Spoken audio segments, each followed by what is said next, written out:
Hi everyone, this is Diana from Matrix Alchemia. Thank you very much for watching this video, and today we have a chat with Adrian. Adrian, thank you very much for being here. Welcome to our series of interviews or chats. How are you today? I am super. Thank you for thank you for inviting me along to have a chat today. No Looking forward to it. Me too. So, Adrian, we know each other for a while now. We met at one of the holistic centers, one that I was working at. Tell us, but obviously, people that are watching this video, they're not going to know you. So, could you please tell us a little bit about yourself? Okay, so my name's Adrian. I'm 53. I know that I don't look it. Nope. But basically, the reason I'm here talking to you today is that I found something 3 years ago. But before that, I was an everyday Joe Blogs, struggling through life as we do, from a child to relationships to, you know, the normal stressful jobs. And I'm going to touch on some of that. So yeah, the main reason here is to tell you about an amazing modality that I found 3 years ago, and but tell you a little bit about my story. So if there are men watching this, particularly, it's really important for them to at least think about something else or open up. So if it can help anyone know that, then that would be a great goal. Fantastic. Thank you so much, Adrian. And that is actually one of the reasons why I was thinking, you know, you would be a great person to talk to, because we talk a lot about mental health. We don't necessarily talk about mental health. And unfortunately, we don't seem to live in a society that welcomes those discussions, maybe more now than used to. So hopefully things are gently, the baby steps changing. However, I think we're not talking enough about the problems. And having a boy, a very young boy myself, I am so acutely aware of many things when it comes to raising children, but also from a male perspective, that things have not been addressed for a very long time. And it creates distortion, isn't it? And it creates all sorts of trauma and drama. So you were talking about this amazing modality that you found, and can you tell us a little bit about your journey up to that point of finding it? What was happening in your life? Obviously, whatever details you can give us, you don't have to be very specific, Right. but if you can give us some enlighten us in what was happening in your life, what led you to be looking for other things. Okay, it's probably best and I'm going to tell my story, not because I have to tell my story, not because I am in the best place I've ever been in my life, but it might just resonate with someone else. So that's why I'm going to tell it. And it really begins when we were born. And I just want to say one thing. I love my parents dearly. I don't blame them. I've totally forgiven them for anything mistakes they made. There is a poem that I just want to read the first verse, and I have some notes down here. I'm going to change one word though. Okay, so I don't have to do the beep. Yes. Oh yes, we don't want to be doing any beeping, but basically it's by Philip Larkin, and here's the first verse. They mess you up, they do, your mum and dad. They may not mean to, but they do. They fill you up with all their faults they had, and then they add some too, just for you. So I was born into a particular generation, and this is not about all parents, but my parents were emotionally and physically not able to show love in any way. And they used emotionally damaging words like, "You're no good at that. You'll never be any good at that." I remember one incident when I was at the Boys Brigade and I come running down from the stage. We'd just done something, expecting my mum and dad to go, "Well done, son." And I got, "Yeah, you were okay, but Stephen was better than you." And of course, that really kills a child. And I think in our time and our generation now, we've never dreamed of doing that. But, and I know I've spoken to a lot of people in that generation, it was very common. And even I remember at 17 wanting to talk with them, and they said, "Well, we don't talk. No other families talk." As I said, I have forgiven them, Yeah. but it was the first part of our program, my programming. I never felt any good in anything. And then when I went into my sort of teenage life, I did kind of lead my own life for a little while.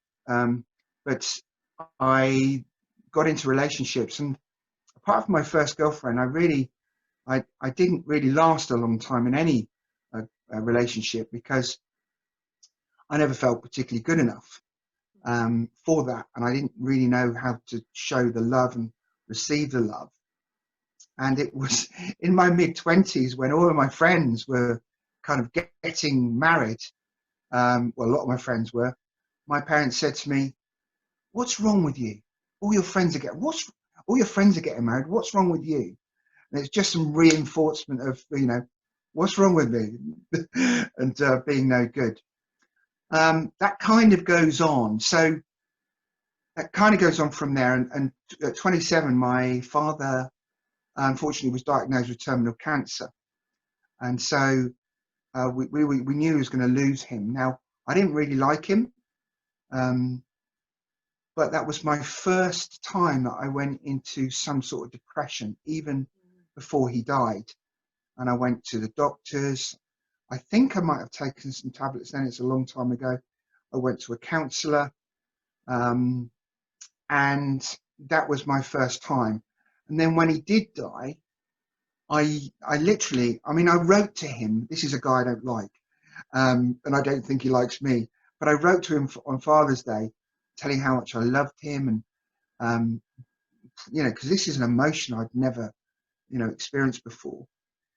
He never acknowledged that, but that's expected from that type of person. And yeah, afterwards, I fell apart really. I left my job. I found another job. I couldn't get out of bed.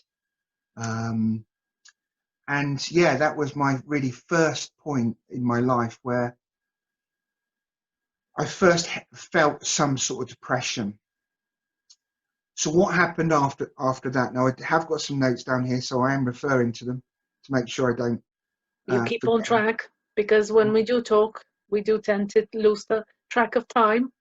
Exactly. So I want to keep the main points. So after that 10 years, I was actually in a reasonable job. I did have a lot of stress and anxiety, but I only really got into a good job after a couple of years after my father dying.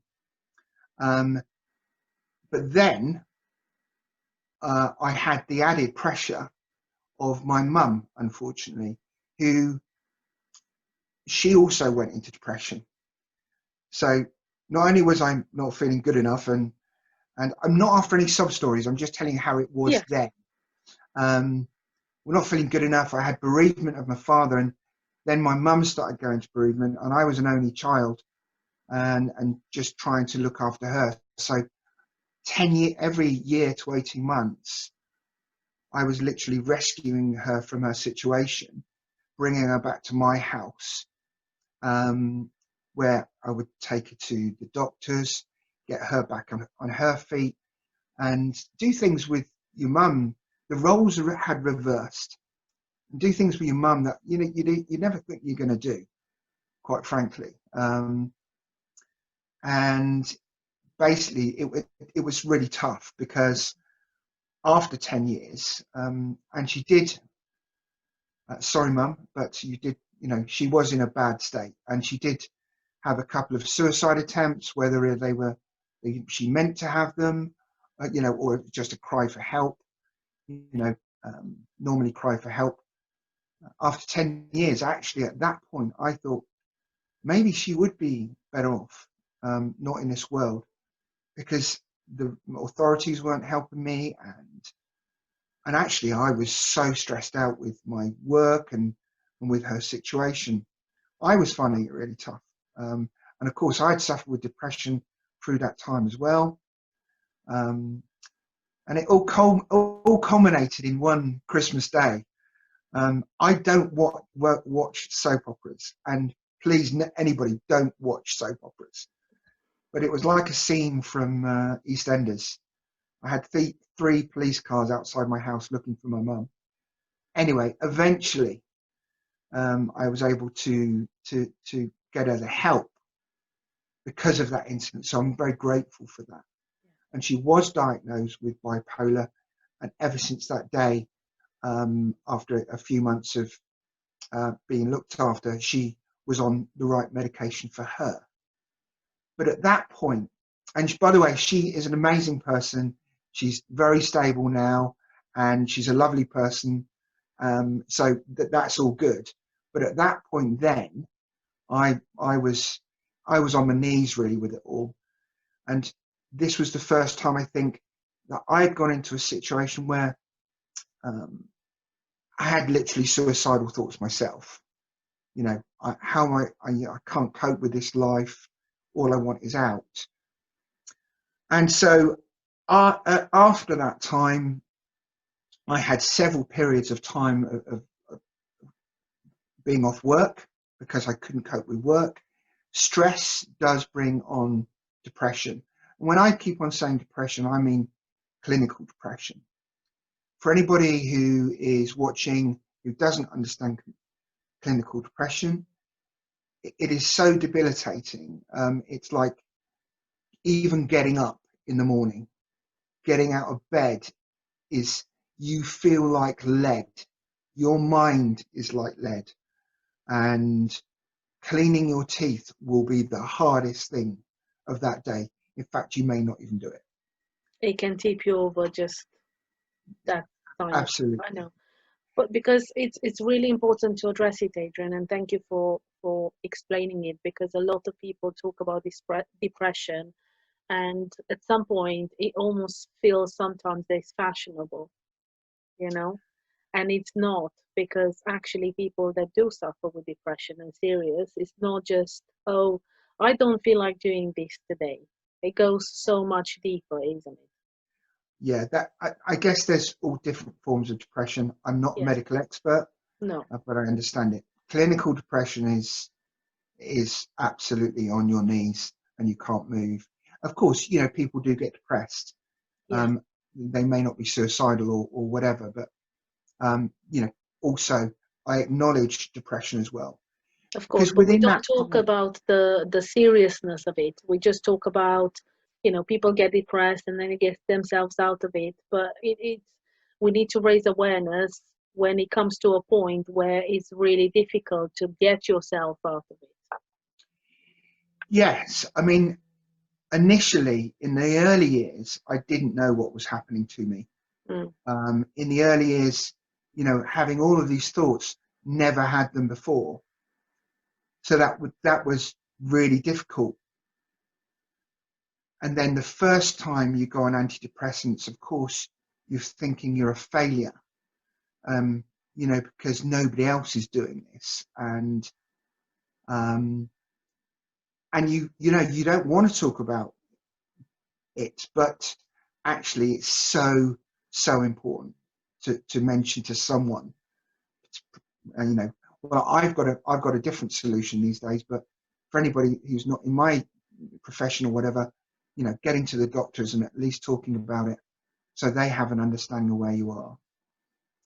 Now, over the 25 years, well, 20 years, I knew when I was going into depression, I knew what the feeling was, and I could almost self-diagnose.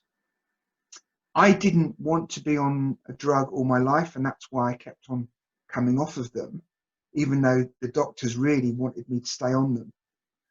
But what an antidepressant drug did for me, and I was on a real high dose. I had some private medical insurance with my company, and I was fortunate enough to see a psychiatrist, and he put my levels up pretty much to the highest because I was in a bad way. Not be able to cope with life, with relationships, whether they're personal or friendships. Not even when I did have some good times, by the way. They weren't all so bad, but over that 20 years, there was some at least 6, 7, 8 times it was really bad. But an antidepressant kind of only puts you in the middle. So it takes away the bad stuff, but it doesn't allow you to go to the good stuff either. And if I was talking to a bunch of guys now, I'd be talking about what that can do for you from a man's point of view, sexually or emotionally. And that's not a good feeling either, because you want to be able to feel something more. But because this is for everyone, Is it the way you describe it? Obviously, I haven't gone through myself. As you describe it, it's basically putting you in the middle. It's like a plateau, isn't it? So there's no spikes going lower or higher, but then it's just a plateau. So it's all kind of uniform. You're just in the middle, which is much better than obviously wanting to commit suicide or not getting out of bed. Absolutely. Shall we just mention that you've gone through all of this and you had a very high power job? I was. So you were. Yeah. So from the outside world, you were a successful person. Yes, I guess that was. Obviously, there were people knew what I went through. Yeah. But from outside, everything seemed that you have things figured out. Everything, but I did turn to alcohol at weekends. I was, and probably more excessive than I should have been. Stress-wise, I would have a drink or two at night, which, would kind of make you feel better for that moment in time. But of course, what I know now, that is no good for you long term either. So yeah, from the outside world, and people who suffer with this type of thing often do seem quite happy and okay. You kind of go to ground when it all goes wrong and you don't talk to anyone. In fact, you can't talk to anyone. Should I continue? Yeah. So kind of all of that, just checking my notes, see where I'm at. Anyway, I went on from that. And what I should say is probably for everyone, today is better than from when I first started with clinical depression. But there is still stigma, there is still judgment, and you're never going to understand it unless you've been through it. And also, when I was going through it, I would have been upset with some friends and people that didn't understand it. It's tough for everyone, the people that are in it as well around you, not only you, but it's tough for them because it's difficult to understand. But so anyway, so what actually happened is eventually I started my own business, and that was all going very, very well until 2016 when it went completely disastrously wrong.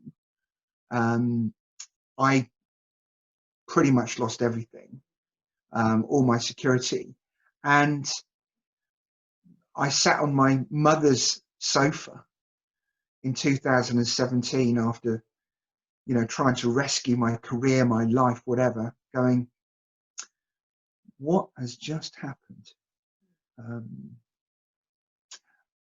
because I had nowhere to go. You were fighting with it all the time. Of course, then the roles reverse around again. I was sitting on my mother's couch, who was giving me, a roof over my head. Thank the Lord for that, and thank you, Mum, for that. But that's when a guy called me, a friend of mine, and he didn't kind of know my situation, but he said he was a networking guy I was worked with, and he said he had this was receiving this energy thing, and he had leukemia, and it had practically reversed his leukemia. And it sounded all a bit, crazy, but interesting. So that's when I went to see his therapist, and then before I knew it, 2017, I was on the course, and that's when things really started to change for me. So for anybody who kind of doesn't understand energy, you do, I know that you do, and other therapists do, but anybody who might be watching who is not into energy at all, and if you're watching this video, I would say just try this while you're doing it. Put your hands up and feel the weight in the hands, and you probably won't feel anything. And to your right hand, say, I love you. Go with me on this. You're the most beautiful hand in the world. You are lovely. You are creative. You're amazing. And then to your left hand, go, you're ugly. You're the ugliest hand in the world. You're disgusting. You can't do anything. You're such a bad hand. And then kind of feel the weight in them. And a lot of people will feel much more weight in the left hand. And so if you need to get it off, just pat it off, and you should feel nothing there again. And that is energy. So before I go into what I got into, energy is all around us. I will just go from my notes here, but it's like when somebody walks into a room, and sometimes you go, oh, the atmosphere's just changed. It's just a different energy. Or you might go somewhere and you go, the energy's great here, because it makes you feel good. Or maybe you think about someone, and then the next day they call you and you go, that's strange. I was just thinking about you. But that's just all of our connections with energy. And fortunately, in this day and age, we live in a modern world. Scientists actually are calling it the bioplasmic body. And don't take my word for it. You can look it up on the internet. A unified organism. You can look up Curling photography. You can look up Gakin's toboscope, and it's all proof about how energy exists in our life. It's not, just because we can't see it, well, most people can't see it, it doesn't mean it exists. And so for the scientific people going, what's this energy stuff? That is, go and have a little look on how to find it. Quantum physics is making leaps and bounds, and yes, it's kind of explaining a lot of the things that seem to be crazy are now there for very many years. So, absolutely, Adrian, one of the things as I was listening to you, how is this Adrian talking about energy and what energy does different from Adrian 2016 or 2017? Prior looking into things and I'm trying to understand things. So the difference was the Adrian that was programmed to not think he was good enough, programmed of all that stress and depression around me at that time, on tablets for most of my that 20, 25 years, who had things back then, who had a house and all of that sort of stuff. And now I have much less. But for me, that's physical stuff. Inside, I am the happiest, most balanced person I've ever been in my life. And now I'm helping others do exactly the same. And particularly with stress and anxiety, depression, particularly stress and anxiety. We have so much so many people have that in their lives. And I learned a few simple techniques just to take that away. I can tell you about those. But I'm a completely different person. I don't need that stuff that I thought I needed before. Some of it would be nice, but it doesn't matter. And every day, I feel amazing. Does that explain So it? what did you need to get to point A, Adrian pre-2017, to Adrian now? So, okay, Did so you the need modality, awareness? Yeah. Did you need awareness? Did you need an open mind? Did you need, I don't know, to okay, believe in all of this? I can only say for me, it's down to pranic healing. So the pranic healing and pranic self-development program is an energy program which is right bang up to date. It is for the 21st century. And it is based on ancient techniques, but it was developed and put together by some very intelligent, highly spiritual people, but it was for us to be able to cope in what we have to cope for today. Because we live in a different world from 100 years ago, 50 years ago, certainly 200 years ago. So we need things that we can cope, that can help with us with today. So the pranic personal development program, I mean, I'm helping people with healings. I help them with their energy body. So how it works, so I know you didn't ask me this question, but I will just explain. Well, it was coming anyway.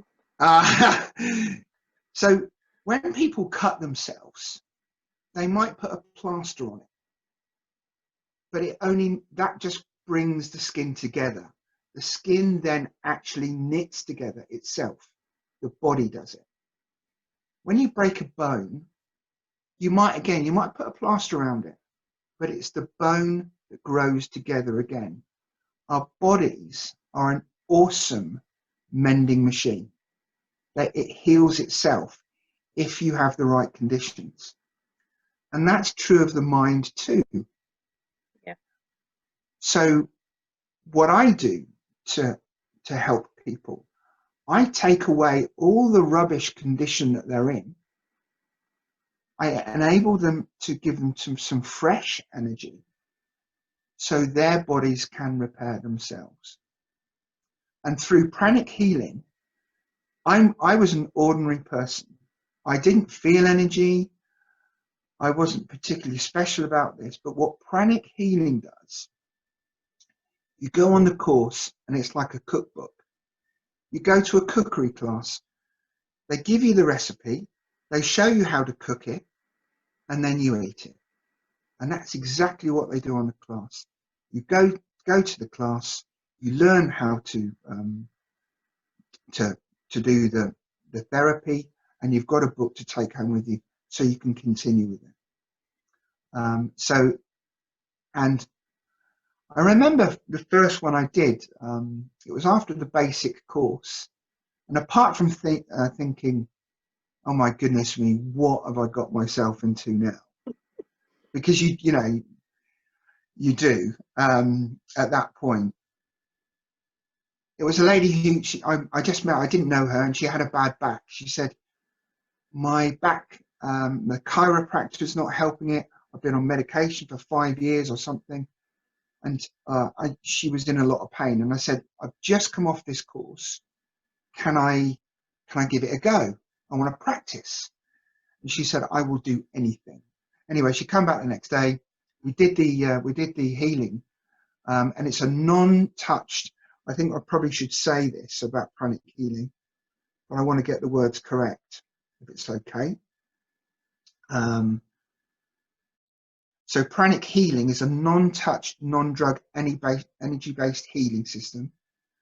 All right, I pretty much have said everything in there, but non-touch I didn't say, so you're not touching people. And we did the healings, and I was going, what am I doing? You know, I must look crazy, waving my hands around, following the cookbook, following the procedure. And she went away. She did feel better after the healing, but I texted her the next morning and she said, well, I said, how do you feel? And she said, my back hasn't felt this good in years. And I went, oh, it couldn't have been me, because you don't think it is. But when you start going with it and doing more practicing on other people, and I was doing COPD, diabetes, arthritis, and it was after, you know, people were having great results. I thought, okay, there's something in this. Something Well, in there these. was something in common that all those people had. Okay? As in, it would, you know, it was. Yeah. They were feeling better, and they were telling me, no, the lady with arthritis, I think 3 healings, and she could, you know, couldn't walk very well. She went for a 4-mile walk.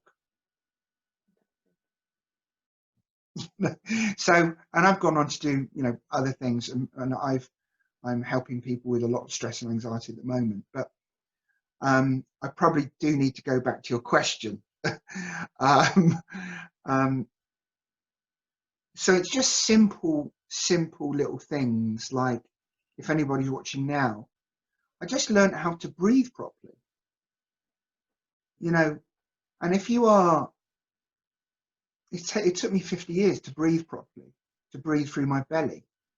So if you at all you're feeling anxious or whatever, just breathe through your belly.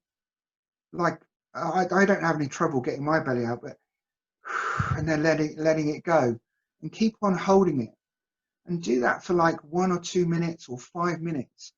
You can really bring down your anxiety and stress levels, because your energy starts to calm down around you. I learned how to meditate. Now, meditation is quite hard when you start, because your mind is racing around. You're thinking about the shopping, the kids, the bills, Emails. whatever. Yeah. Yeah, whatever's going on. Even random things, isn't it? When you sit down and you think, right, I'm going to meditate. And I've dealt with the emails and I've dealt with that, and all of a sudden it's like, oh, I haven't cleaned the fridge or whatever, you know, something random. Whatever, exactly. But we do. But what I do is actually I just get up earlier. So it's not part of my day. I just give myself an extra half an hour, and I get up earlier. And people say, oh, I can't get out of bed. But I promise you, once you start doing, well, we do the meditation of twin hearts in pranic healing, which is amazing, because again, you put it together for the modern day world. And it's one of the few meditations that's in a medical and a scientific journal that's been proven to reduce stress. And I'm just going to, again, refer to my notes if it's okay. So meditation of twin hearts. Again, when I first started, it took me a while to get up to the 22 minutes, but it significantly reduces anxiety levels. It gives you more positive emotional traits, faster reactions and responses, quicker brain responses, increases attention and alertness, and more gamma wave activity. And any sportsman will know that that is really important, but it's important for any of us. So that getting up that extra half an hour actually gives me more energy through the day. And maybe that doesn't sound, you know, it sounds crazy, but it absolutely does. Yeah, so you're gonna have to ask me another question, because I'm Oh, I thought you were following. Okay, so you were talking about obviously doing the meditation and doing the session, the healing sessions and things like that, I think what I would like to touch more on would be, from a male perspective, how easy it was for you to open yourself up to different alternatives. Or I guess my question would be, did you have to get quite in a desperate space Yeah, for in order for you to be willing to go and see that therapist, yeah. although you didn't believe in that?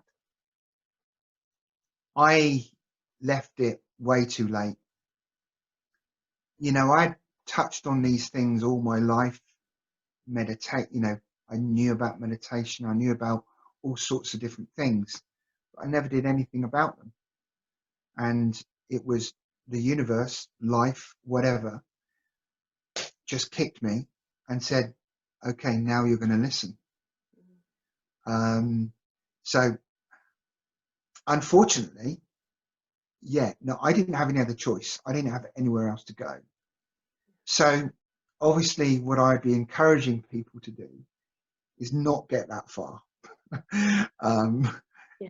is to incorporate this stuff into their life, or you know, get some regular therapy, whether it's from, you know, me as a pranic healer or from another healer type, is to look after themselves along the journey, or go and take the course when you feel good, um, you know, as opposed to wait until it's all too, you know, not too late, but until you're desperate.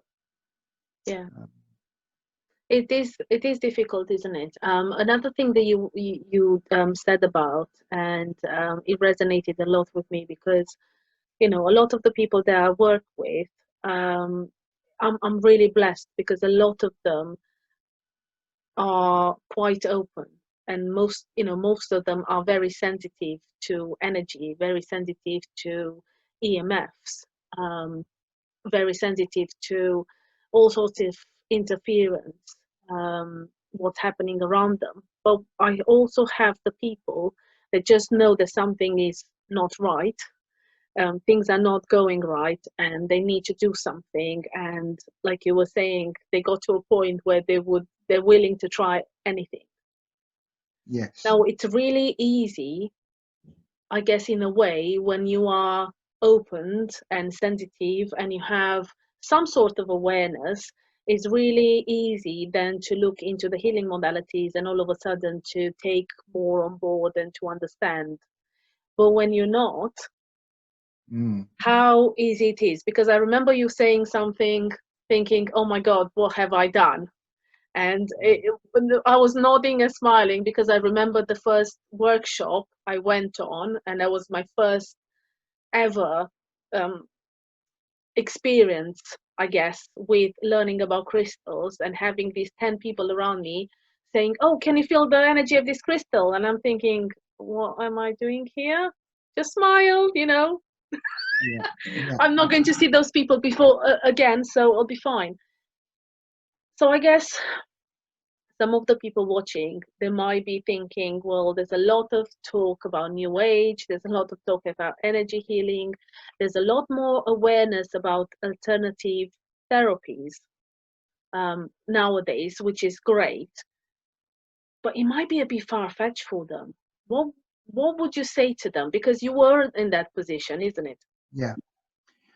Maybe the best way is to, well, it is increasing. And I think, you know, I always encourage people to look at the science behind it, like I mentioned before.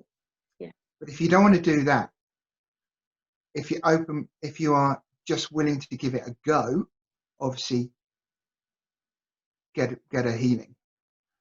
If you're not willing to, you know, if you're not willing to do that, think about it this way. When we buy a computer, it doesn't have any programs on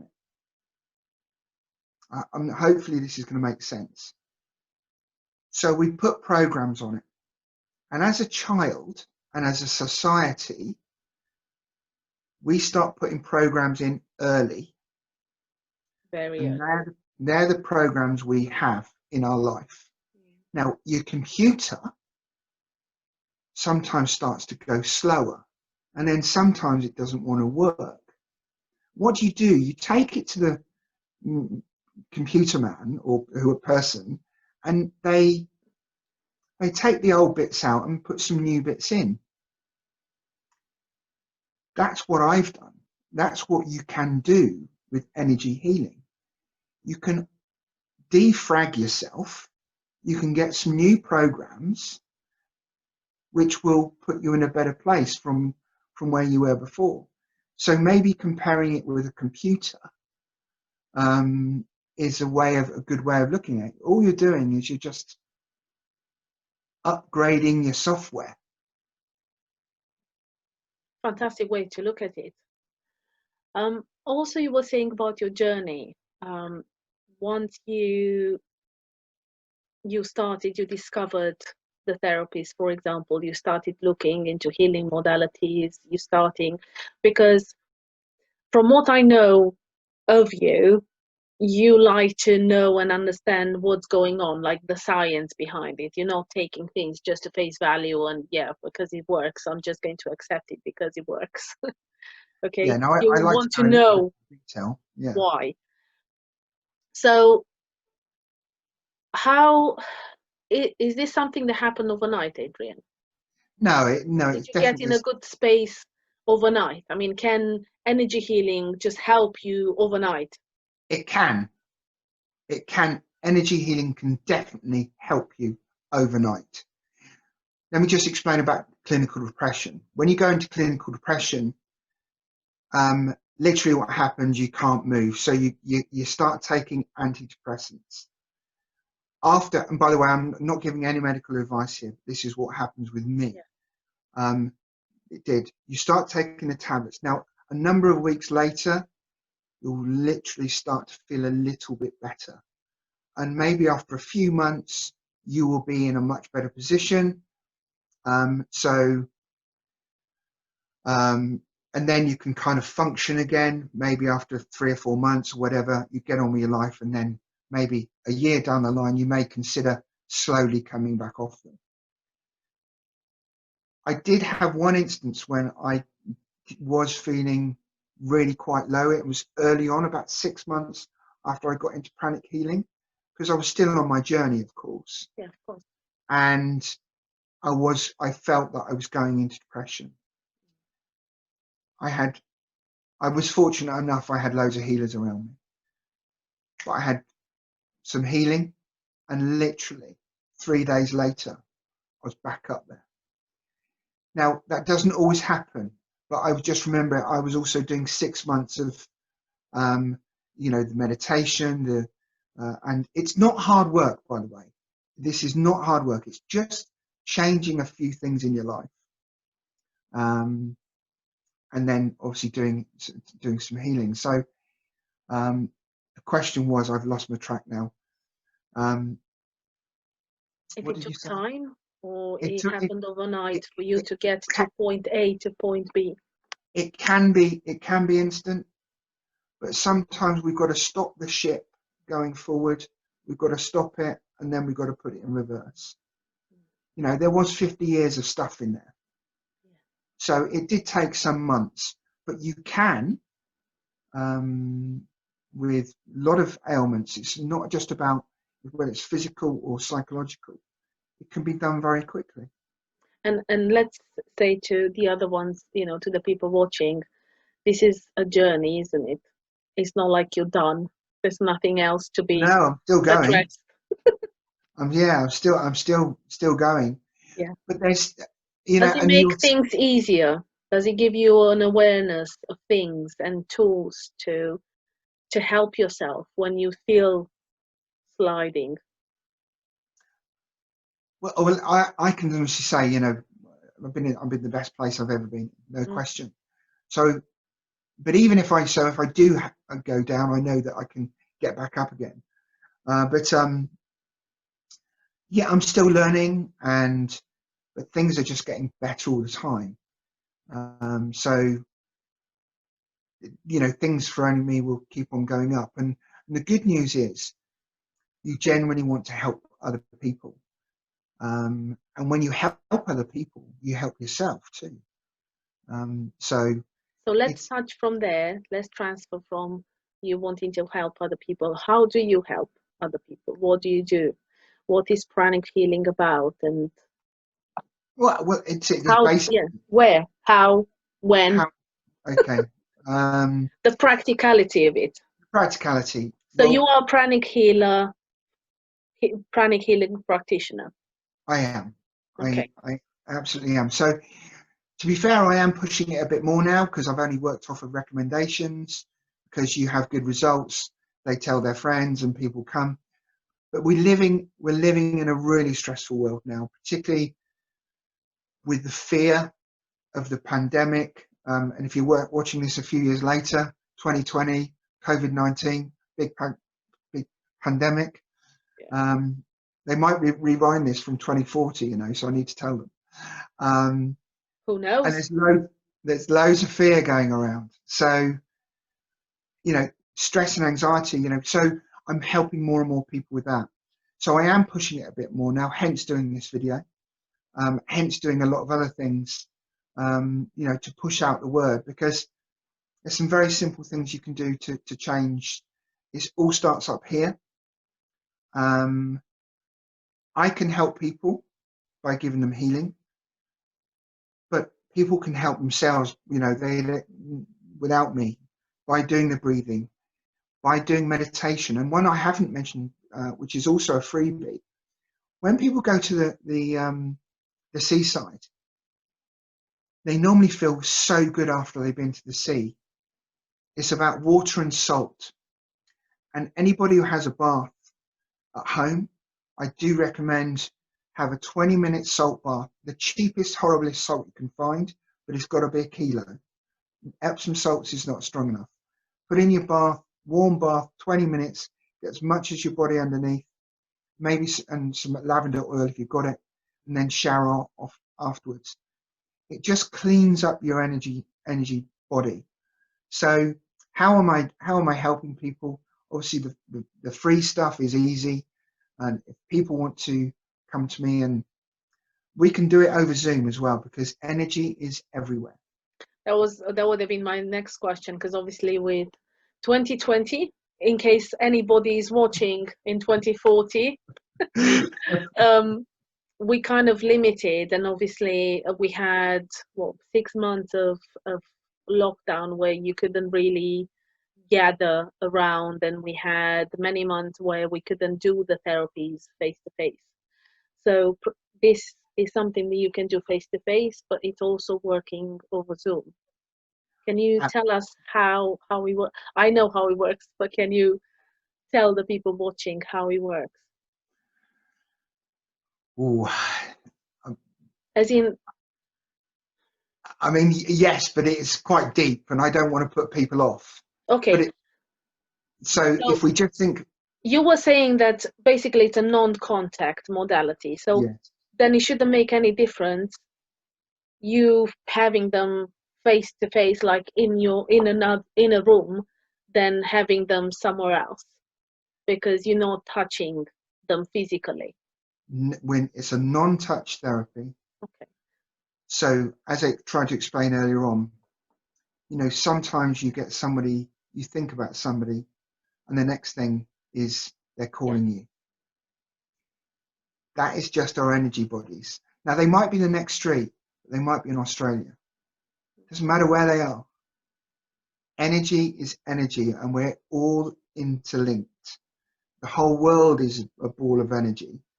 We are a ball of energy, and so energy works in the same way whether you're right in front of me or in Australia. People, you've got to go with it until you learn about it. You've got to go with it because you don't Yeah. know. I don't really like to say any more than that because it can get a bit too deep. But that's Fine. the way it works. So where can people find you if they would like to experience some of the pranic healing modality that you do? Where can they find you? What, you want me to give my number out? Well, It's up to you. I mean, we're going to what I normally do is I put the details, your Okay. details, and do you have a website? Do you have a Facebook page? Yeah, So then we can put them on. I'm fortunate enough to be on the UK Institute of Pranic Healers, because I just threw myself into it, and so I'm fortunate enough to be on the main Institute of Pranic Healing website in the UK. Of course, I do have an email address which you kindly put, and a telephone number. And there's a dog barking in the background, nothing to do with me. So yeah, and I'm always happy to have a chat with people, whatever it is, whether it's, you know, from a cold to cancer, everything can be helped. Just it's just good to have a chat about it, and then experience it. And I've So got what many would be, testimonials. I've also got a Facebook page, so all of that is available if anybody. But more than that, it's not just about me helping people. If people want to help themselves, go and do the course. raising awareness? So what would be your message to, for example, men struggling with stress, struggling with anxiety, being the provider? It could be, it is a very stressful time, isn't it? And as a man, I'm not one, but I'm a, you know, I'm asking you, as a man, you are the provider. So when you do have a family, when you have people depending on you, that stress level goes Yeah. through the Yeah. roof, isn't it? What Um, would you say to men nowadays? I would say, okay, we do need a kind of, well, men do need a safe place, Yeah. just to be able to, because they, you know, so I'm a safe place, but we do need a safe place just to be able to let off a bit of steam with this. So what I'm trying to do is trying to explain my situation, Yeah. so men can actually, you know, go, oh, I felt a bit like that, I felt like that, and then maybe they'll talk about it more and search for some help. It is absolutely, I really truly believe that this is not a weakness. You know, everybody, women chatter, and they have a support network. I'm not saying all, Yeah. but men, you know, don't talk about anything. So we just need to get talking, and opening it up, and that is a strength. Believe me, I feel, well, it doesn't matter what I feel, but you know, it is a strength to be able to talk about this, because you do feel better. And by the way, with pranic healing, people, you don't actually have to talk about what you've got. We can just help people anyway. But yeah, just, you're not alone. There, stress and anxiety is the biggest thing out there, and you're not alone. They just don't talk about it. So let's open up a little bit about it. Let's talk about it, and let's talk about what we can do to help each other with that. Oh, fantastic. Adrian, thank you so much. If I mean, we didn't rehearse this, but this is the perfect message that, you know, I was thinking it would be great to end up with, and you said it. So thank you so much. Thank you very much for sharing your journey. Thank you very much for sharing your perspective, what's been happening, and being so open. And yeah, I'm going to put all your details obviously at the end of the video, and hopefully people can, well, they will get in touch with you, whoever resonates with whatever you said. And yeah, keep up the good work. Thank you. All of us. Let's just open up our minds a little bit. Just open it up a little bit, whether you're a man or a woman or whatever, because there's some amazing stuff out there. We've been conditioned one way, there is other ways. Fantastic. Thank you very much. Thank you, Adrian. Thank you so much, everybody, for watching. And yeah, there's at least few things that you can take away from this video. Adrian sharing his journey. Thank you so much, and see you soon. Bye.